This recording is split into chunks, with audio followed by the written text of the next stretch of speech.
My name is Jessica, and I've been married to my husband, Ryan, for 6 years. We met when I was 24 and he was 28. From the start, he was charming, kind, and had this calm, collected way of speaking that instantly made me feel like I could trust him. He had a stable job as an architect, owned his own condo, and had a tight-knit group of friends who all vouched for how great of a guy he was. I thought I had found someone I could build a life with, someone who wouldn't break my heart the way past relationships had. For the most part, things were good. Our first few years of marriage were filled with the usual ups and downs, but we managed through.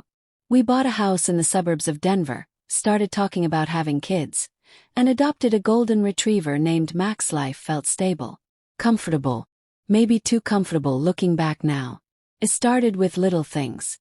First, I barely noticed them. Ryan would stay late at work more often than usual. He started putting his phone face down on the table, and he changed his phone password for the first time in years. He said it was because of new security policies at work. And I believed him, because why wouldn't I? But then there were other things. He became distant. He stopped asking about my day. Our conversations turned shallow. Physical intimacy declined, and when I tried to bring it up, he brushed it off, saying he was stressed or tired. I began to wonder if it was me, if I was doing something wrong, if I wasn't enough anymore. The turning point came on a quiet Wednesday night in February. I had made dinner, his favorite grilled salmon with roasted vegetables, and we ate in near silence. I could tell something was off. After dinner, I asked him if we could talk. He hesitated, then nodded. We went into our bedroom, and that's when everything changed. He sat on the edge of the bed, staring at the floor, while I stood by the dresser, arms crossed, heart pounding in my chest. "I need to tell you something," he said. His voice was low, shaky. "Something I should have told you a long time ago." I didn't speak. I just waited. "There's someone else." Those words hit me like a truck. My vision blurred, and my knees felt weak. I had imagined hearing those words 100 times in my worst nightmares, but nothing prepared me for the real thing. Her name is Brittany. She works in marketing at the firm. We started talking last summer. It wasn't supposed to mean anything, but it turned into more. I couldn't even find the words. My throat tightened. My chest ached. "How long?" I finally managed to whisper. "About 5 months," he said, not looking at me. "I didn't plan it, Jess. Just happened." One night we stayed late finishing up a pitch, and we went out for drinks after. One thing led to another. "And you kept going back?" I asked, my voice rising. "Over and over.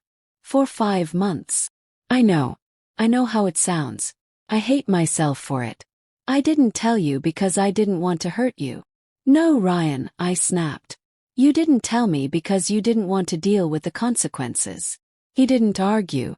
That silence told me everything I needed to know. The rest of the night was a blur. I remember sitting in the living room, staring at nothing while Max rested his head on my lap. Ryan packed a bag and went to stay at his friend Chris's place. I didn't ask him to stay. I didn't want him near me. In the days that followed, I went through every stage of grief: shock, anger, sadness, denial, and finally numbness. I found myself replaying every moment over the past year, trying to find signs I had missed. The truth was, they were there. I just didn't want to see them. 2 weeks after he left, Ryan came back to talk. He said he ended things with Brittany. He cried, apologized, begged me to consider therapy together. He swore he wanted to make things work, that our marriage meant everything to him. But the damage had been done. I agreed to therapy, not for him but for myself. I needed to understand how I had ended up here, and whether I could ever trust him again. We went to counseling for 3 months. He did everything right. He was open, patient, willing to take accountability. But every time he touched me, I thought of her. Every time he looked at me, I wondered if he was imagining someone else. I realized something important during those sessions. I deserved more. Not just a faithful partner, but someone who wouldn't throw away our life together for a few months of excitement. I deserved peace. And I wasn't going to find it with someone I couldn't trust. So I filed for divorce. It wasn't easy. There were nights I cried myself to sleep, days I questioned everything, and moments where I felt completely alone. But slowly, I started to find myself again. I leaned on friends, focused on my career, and began doing things I had put off for years. Traveling, painting, even taking dance classes. Looking back now, I don't hate Ryan. I think he made a terrible mistake, and maybe deep down, he regrets it more than he'll ever admit. But I also think it was a wake-up call for both of us. Sometimes love isn't enough. Sometimes the person you thought would protect your heart is the one who shatters it. But healing is possible. And I'm living proof of that. This is my story. And if you're going through something similar, if someone you love has betrayed you, just know you're not alone. You will survive this. You will find strength you didn't know you had. And most importantly, you will be okay.